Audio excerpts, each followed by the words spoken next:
spending a lazy afternoon here on a Sunday after I sent out the video update to you. So I really thank everybody for the comments. I really appreciate this, and I thought that I just want to answer one of the comments which I had already a few times, which was by John from Houston. He was asking, who is the magical designer behind all the wonderful architecture, design, and beauty here of the house? I think that's me, John, mainly. But I think, well, the basic guidelines, it's really here in my head, right? Because I do a lot of meditation here, and this environment here with all these tranquility and calmness and breathtaking nature really stimulates a lot of creativity. So I create these ideas, the basic lines, but then I'm so happy that I found my friends George and Vladimir and also Celia, my architect.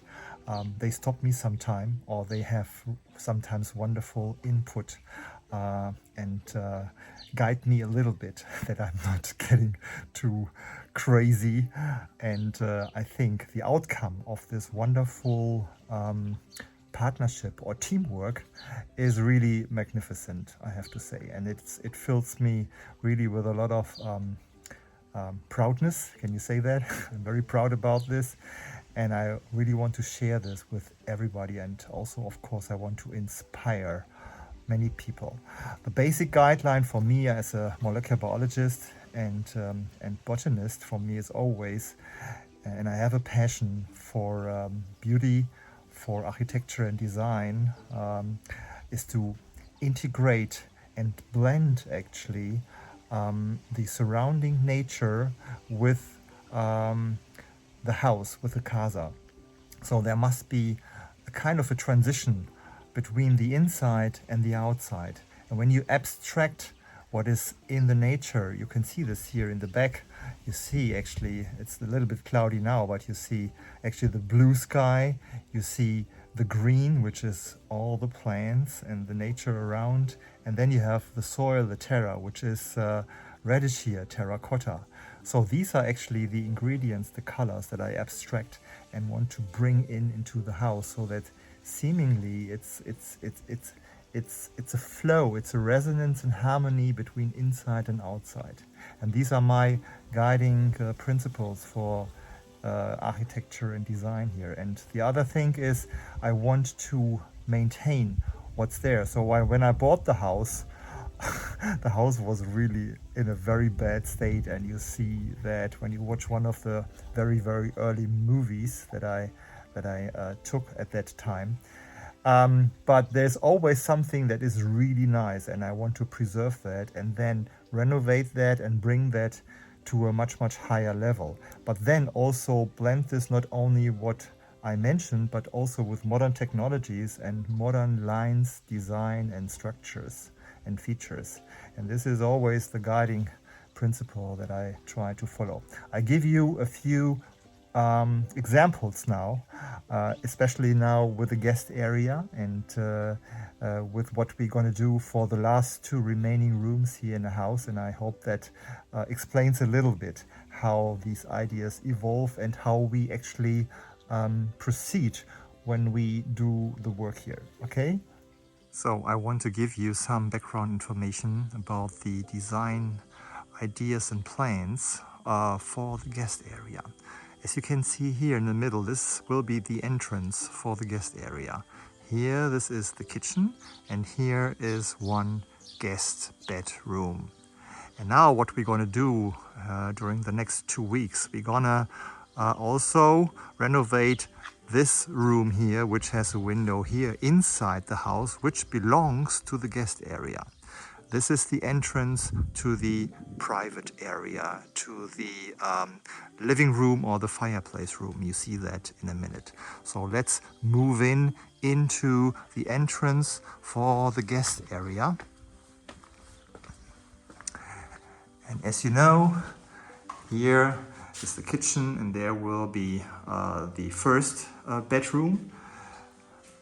straight. This is the bathroom. You saw that in the last video update. And when you turn right now, this will be the entrance, the door to the second bedroom.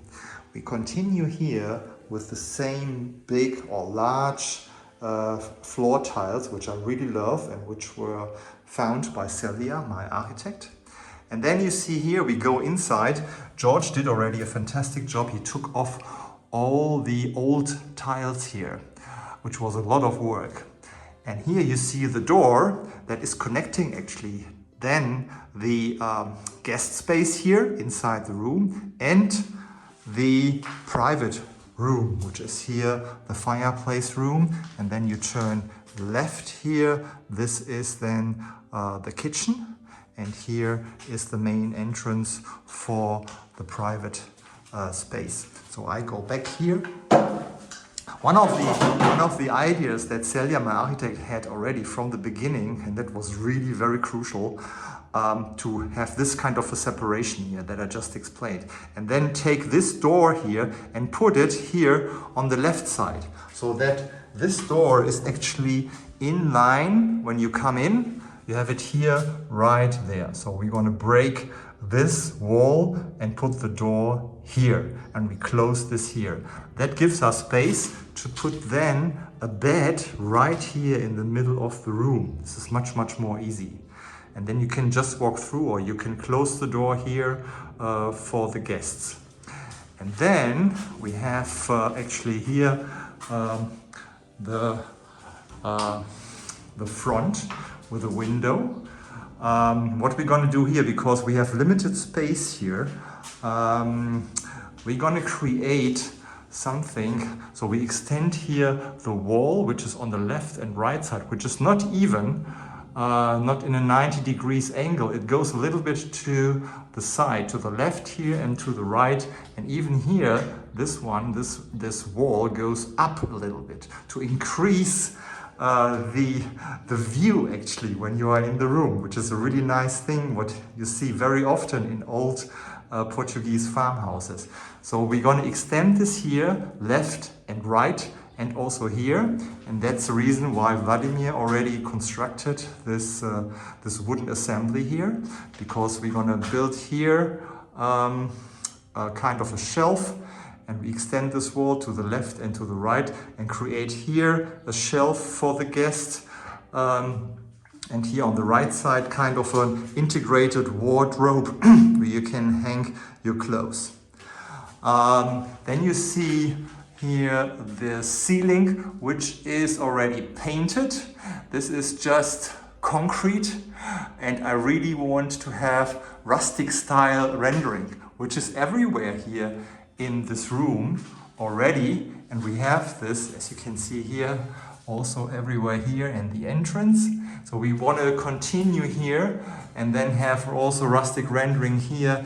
So to attach the cement or the concrete, we need to render this with this specific glue here. And I think that's it. I'm really curious how this goes in the next 2 weeks. And you will see that then with the next video update. What I forgot to mention is, which is really important, there is no physical map or plan for this room or for any of the other rooms here during the renovation. So that was actually all here in my mind, in my brain, and I have to lay that out and explain what is the idea, what is the layout.